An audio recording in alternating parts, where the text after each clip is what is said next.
We're doing it. We're going to see how this is going. All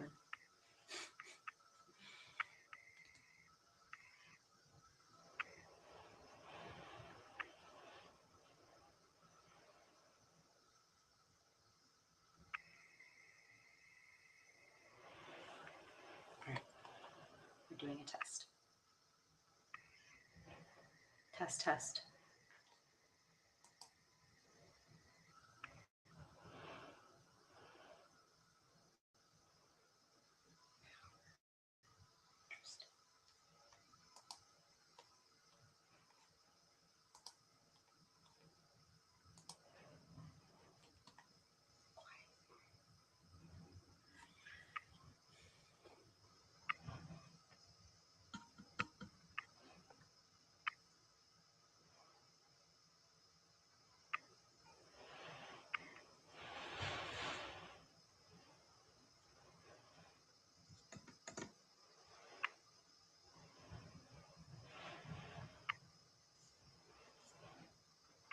Mm. Stop it.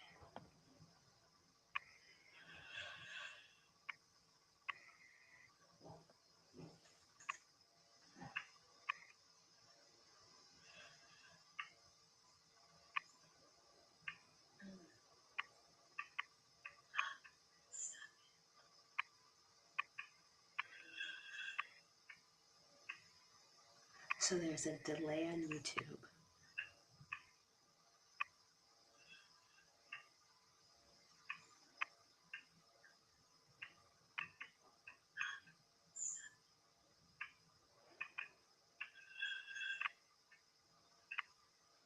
So there's a delay on YouTube. I gotta time this delay.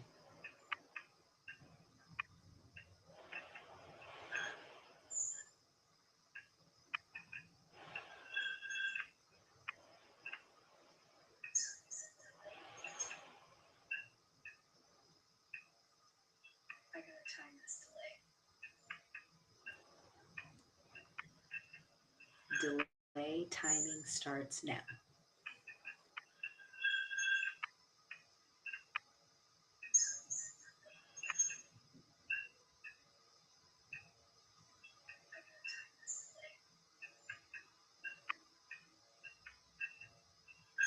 Delay timing starts now.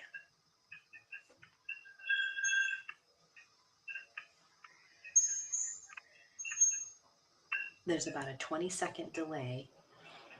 So, all right, guys, I'm utilizing Riverside to, I'm thinking for my webinar, I'm going to be using Riverside for my platform and teaching. And then I can simultaneously live stream to YouTube, which is cool. So I've got my tablet here, I got my desktop, and you're on my phone.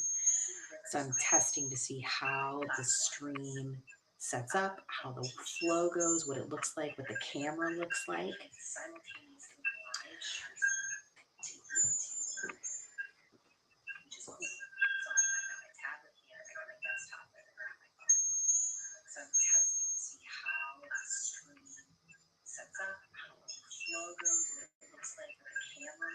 There is, like I said, there's a little bit, there's about a 15 to 20-second delay between Riverside, what I'm saying right here, and YouTube. But it's super cool to see.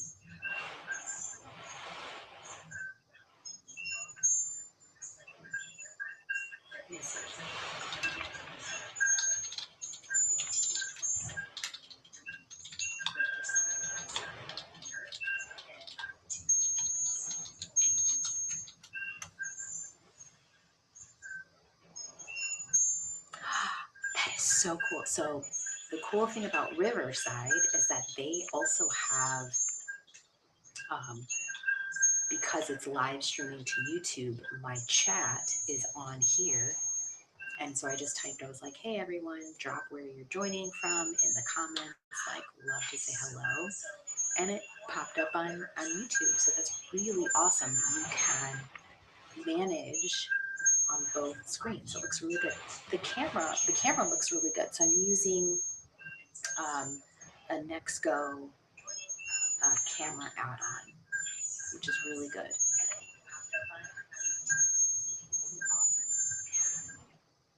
I think the issue is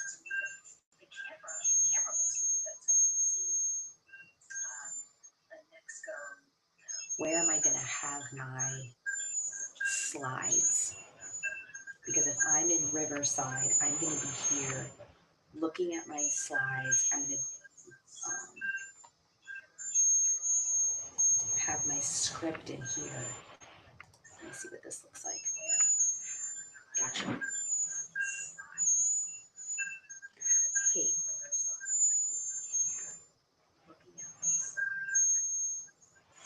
I mean, I could have my slides here.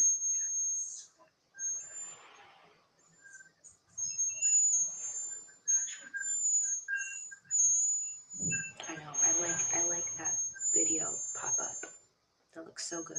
And it's right in the middle, so I might have to adjust some of my slides, but I have been creating my slides to accommodate that window and putting all of the text onto the left-hand side. So that should be okay.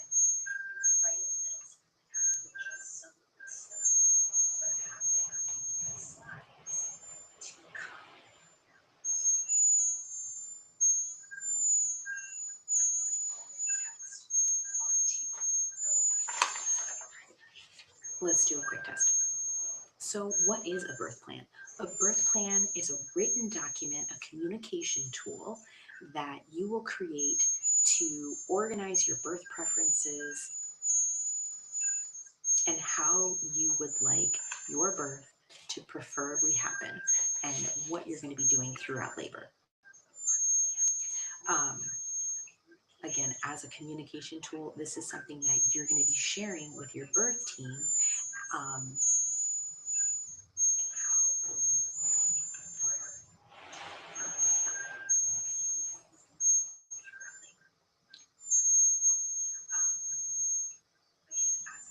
And remember, no matter the outcome, the ultimate goal is for you and your birth care team to have the safest possible delivery for you and for baby. And again, this is not the end all be all. This is not going to be perfect. This is just a starting point to organize how you envision your birth to go. And also help you prepare for the changes that are going to be happening along the way. And my viewpoint as a childbirth educator, it's also helping educate you so that you understand.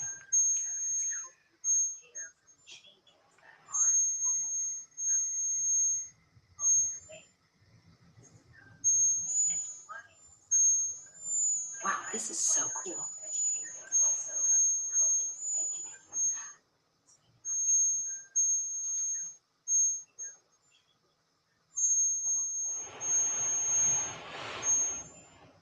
So I think the only thing text side wise, I hear a little bit of a high pitched. I don't know if anybody else hears that, but when the live stream is done in Riverside, I'll be able to.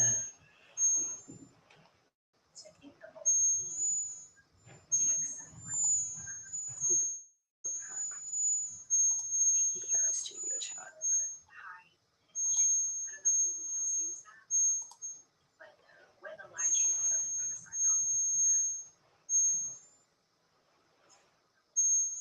Oh, maybe it's because no, this isn't. This is separate from these two.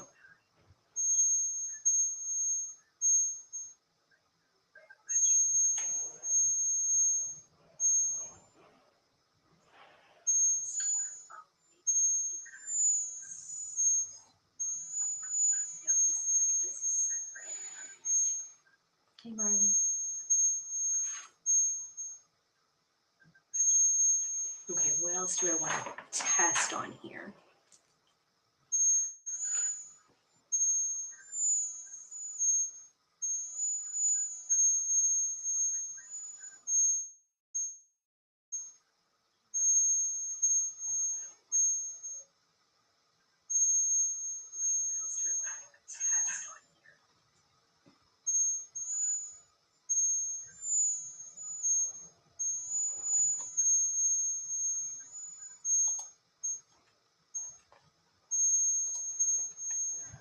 let me try something else.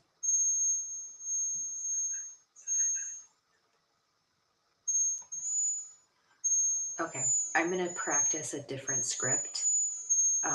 So just here. So when we think about postpartum recovery, oh, that is super fast. No. Stop. All right. Okay, let's start over.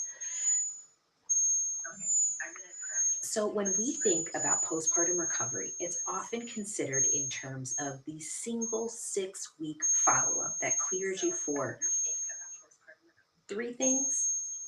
That clears you for these 3 things: working out, sex, and birth control options. But it's not just about physical healing. Like all those 3 things are just your physical being. They are not considering your emotional, your mental, and your spiritual well-being.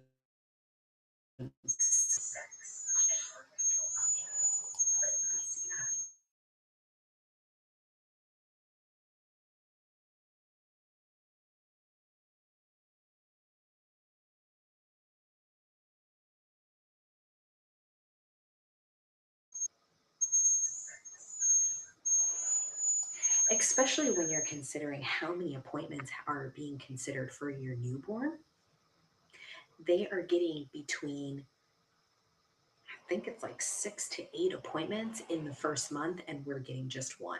So the wild part about this is that the 5 most serious postpartum problems go unaddressed until they become emergencies.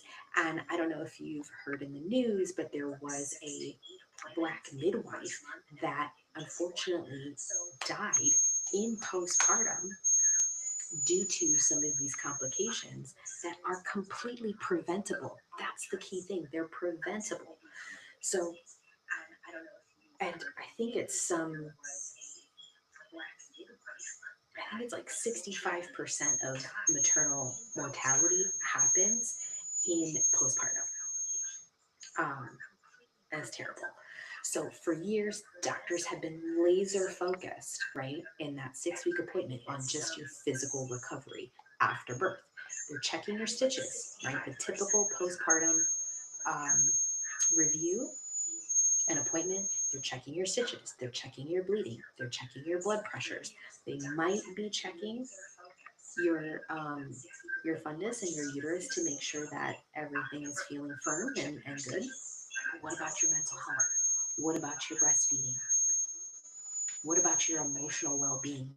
What about any birth trauma that you might have experienced and processing that experience? What about your hormonal changes? Knowing that you had one of the biggest, most drastic hormonal changes in the first 3 to 5 days. Even though in the first 3 to 5 days it does tend to level out, you're still experiencing ups and downs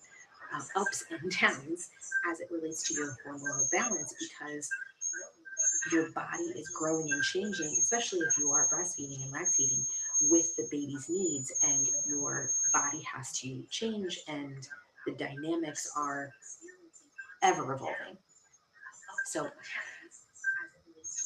I think we're getting to a place, we're not there yet, but we're moving the needle with modern medicine finally catching up to what new moms have always known, that you're a whole person. You're not just a body, you're not just a physical vessel giving birth, but that, again, you have all of these different areas in your birth experience that you need to really face in this postpartum time frame. And again, the 6 weeks, it doesn't stop there. Postpartum now, if you look at ACOG's definition, is considered within the first year postpartum.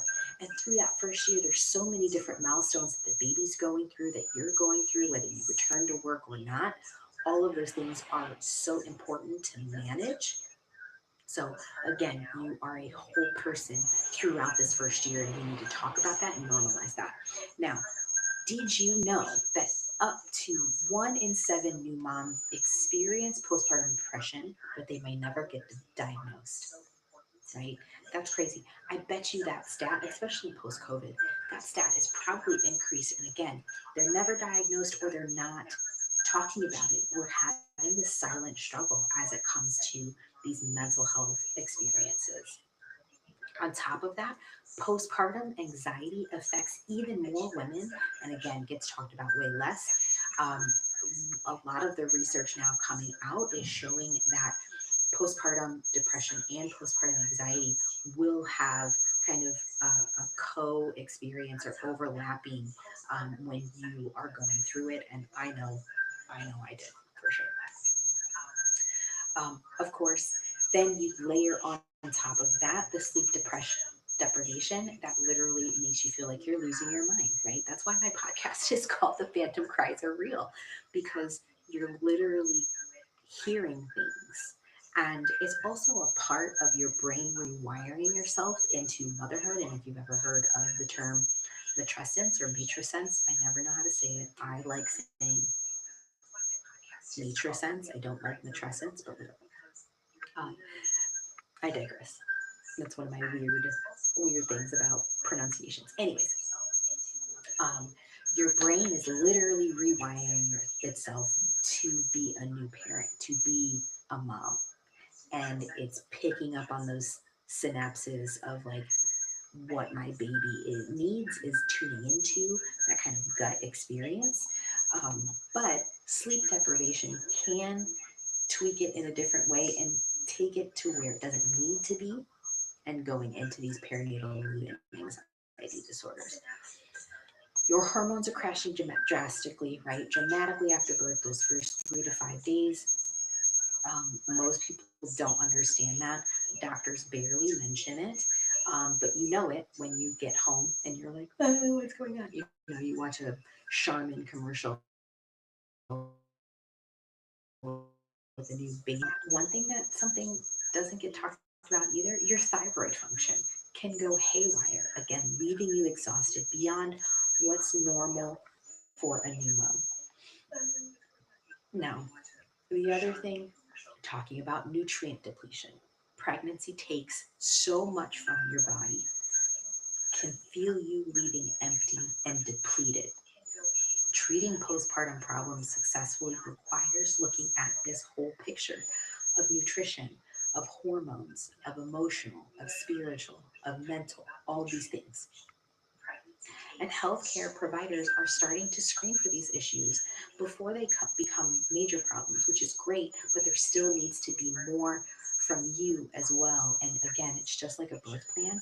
This postpartum time frame is documenting this, journaling this, and saying, hey, this is what something that I'm feeling. I want to talk about this. I need referrals, right? Um,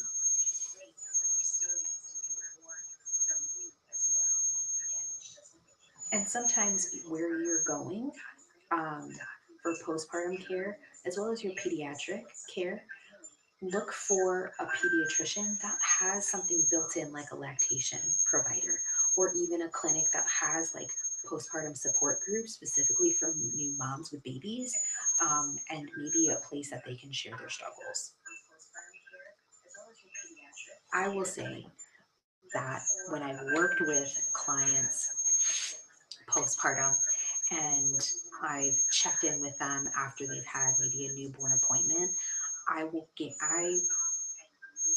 I will scream from the rooftops like some of the best doctors are now checking in with my clients and they're asking, how was your birth experience? Did you have fluids and epidural? Was there birth trauma? How was the baby delivered? Because those are some things that can affect your nutrient deficiencies, that can affect how your lactation is, um, your milk and your letdown are happening, how your baby's latching, how your baby may be sleeping, your energy, your mood. There's so many things that are connected, and the best doctors are asking these questions because they're understanding the link between birth and postpartum, that it's not like something you just ignore. They are finally recognizing, the good ones are finally recognizing that the physical and emotional recovery are completely intertwined. Now, here's one of the things that people don't realize about postpartum care is that if we just ignore these problems, when we just sweep them under the rug, they're not just going to disappear, right? These untreated postpartum issues, whether it's depression, mental health, anxiety, birth trauma, not processing what happened in your birth, they can turn into chronic mental health issues that eventually lead to chronic physical body issues. Um, and this can affect your quality of life for years, like years. And there was a recent study that came out. It actually can take parents up to 6 years to bounce back from sleep deprivation in those early postpartum timeframes. And that's just regular, right? That doesn't include if you're dealing with socioeconomic issues, loss of job, um, what's going on in the climate right now. Like all of that plays into how you heal. So the truth is that taking care of new moms properly, like as much as we can, is it's not just like, oh, let's ideally, it's nice to have this. It's so essential. Like a mother's well-being directly impacts the baby's well-being and the family's well-being. And again, you'll always hear me say it, a hill that I will die on is like stop expecting new moms to bounce back, because we're not bouncing back. We're moving forward, right? This is a new you. This is something that you have to adjust to in this new life. And now, honestly, like where I'm at as a birth worker, like I am imagining this world where postpartum care is just as thorough and supportive as prenatal care. Moms heal properly, everyone benefits, the baby, the family, and just society as a whole. And we're getting what we need in the US, right? Globally, it's so different. And I wish that we could follow those models and bring that into our space and the way that we think about and consider how we step into motherhood.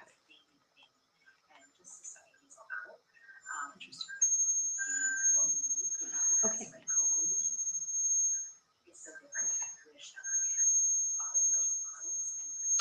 So that's a good test. That was a good script. Let's go ahead and stop this. Thank you so much for joining today for this little preview chat. Again, if you are currently pregnant in your third trimester, you're starting to get um, ready with your birth plan, make sure that you join me on February 1st live for a birth plan audit where we're going to go and review the ACOG birth plan template.